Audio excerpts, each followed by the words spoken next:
Hello friends. बालों का झड़ना जिसको एलोपेशिया बोला जाता है, एक बहुत कॉमन समस्या होती है लोगों के बीच में। तो वो आज हम इसके बारे में डिस्कस करने वाले, कौन कौन से कारण होते हैं, उसको ट्रीटमेंट हम कैसे करेंगे। तो देखिए, जो बालों का झड़ना है कई बार फिजियोलॉजिकल होता है, यानी नॉर्मल होता है। कई बार एज के हिसाब से, अगर हम उम्र के हिसाब से देखेंगे तो बहुत बार पुरुषों में ये एंड्रोजेनिक एलोपेशिया होता है। कई बार एज के हिसाब से। और सबसे इम्पोर्टेंट फैक्टर वहाँ पे आता है एक, जो हमारा जेनेटिक्स होता है, यानी कि फैमिली हिस्ट्री में अगर हेरिडिटरी है एलोपेशिया यानी कि बालों का झड़ना, तो वो प्रोबेबली 50 या 60% केसेस में हमें देखने को मिल जाता है। बाकी के 50-60% केसेस में ऐसा देखा जाता है कि अदर जो फैक्टर्स होते हैं, जिसमें टेम्पररी एलोपेशिया यानी कि टेम्पररी बालों का झड़ना हम उसको बोल सकते हैं, जिसमें हार्मोनल होता है कई बार, जिसको एंड्रोजेनिक एलोपेशिया बोला जाता है। कई बार ऑक्यूपेशनल होता है, यानी कि अगर हम जहाँ पे काम कर रहे हैं वहाँ पे पोल्यूशन ज़्यादा है, यानी कि धूल ज़्यादा है, बहुत ज़्यादा, और पोल्यूशन है। कई केमिकल वर्कर्स होते हैं, केमिकल इंडस्ट्री में काम करने वाले जो लोग होते हैं, उनका जो केमिकल एक्सपोजर रिकरेंटली बालों को हो रहा है, तो उसकी वजह से भी ये एलोपेशिया यानी बाल झड़ने का जो प्रमाण होता है वो हो सकता है। लेकिन वो टेम्पररी होता है। परमानेंट इसमें हमने देखा कि जो एक एज फैक्टर होता है और दूसरा होता है जेनेटिक फैक्टर, ये दो जो सबसे इम्पोर्टेंट जो कॉजेस होते हैं, वो कई बार परमानेंट के यहाँ पे जाते हैं। तीसरा जो कॉमनली बाल झड़ने का कारण होता है, तो वो जिसको एक डिजीज है, जिसको एलोपेशिया एरियाटा बोलता है। दोनों में भी, पुरुषों में भी पाया जाता है, स्त्रियों में भी पाया जाता है। तो उसमें सर्कुलर पैचेस स्काल्प पे बन जाते हैं, वहाँ पे पूरा सा गोलाकार पैचेस वगैरह बन जाते हैं स्काल्प में। तो वो जनरली एक डिजीज है, उसको अगर प्रॉपरली होम्योपैथी से ट्रीटमेंट करते हैं तो वो विदाउट एनी हर्डल वो प्रॉपरली क्योर हो जाता है। वहाँ पे बाल रीजनरेट होना स्टार्ट हो जाते हैं। कई बार हमने देखा कि 50-60 बाल हमारे दिन में ये फिजियोलॉजिकली यानी नॉर्मली वो झड़ते ही रहते हैं, लेकिन हमें वो ज़्यादा तक मतलब जो रिजनरेशन भी उतना ही होता है, इसलिए हमें ज़्यादा उसमें डिफरेंस देखने को नहीं मिलने पाता। तो सबसे इम्पोर्टेंट है और जो डिसीज, इसको ट्रैक्शन एलोपेशिया बोला जाता है, यानी कि जो लोग कंटिन्यू जो बालों के उसमें फैशन के लिए जो ट्रैक्शंस वगैरह यूज़ करते हैं, कि और उसके अलावा कुछ जिसको आयरनिंग वगैरह बोलते हैं, क्लीनिंग के यहाँ पे ड्रायर्स वगैरह बहुत ज़्यादा यूज़ करते हैं।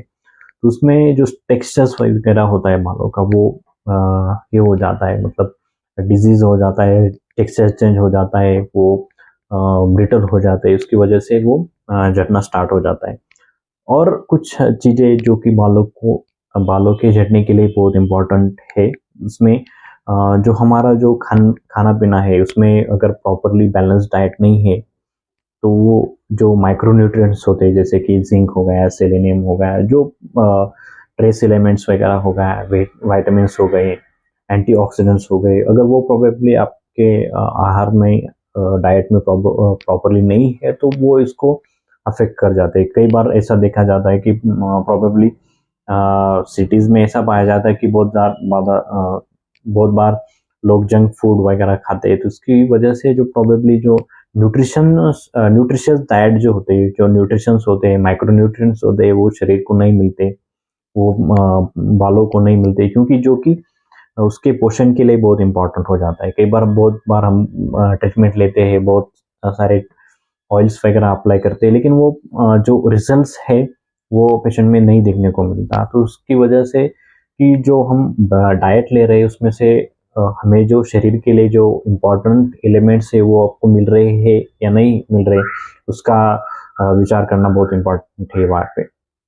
और कुछ और भी कारण उसके लिए हो सकते हैं। इसमें सबसे इम्पोर्टेंट एक और कारण है, जिसमें साइकोलॉजिकल स्ट्रेस हम जिसको बोलते हैं, कि जो कि बहुत सारे बीमारियों के लिए रिस्पॉन्सिबल है आजकल। बहुत बार पहले इसको इग्नोर किया जाता था, लेकिन आज के यहाँ पे हम इसको इग्नोर नहीं कर सकते, क्योंकि ये स्ट्रेस फैक्टर जो है उसको बालों के झड़ने के लिए एक बहुत इम्पोर्टेंट रिस्क फैक्टर या कॉज हम बोल सकते हैं।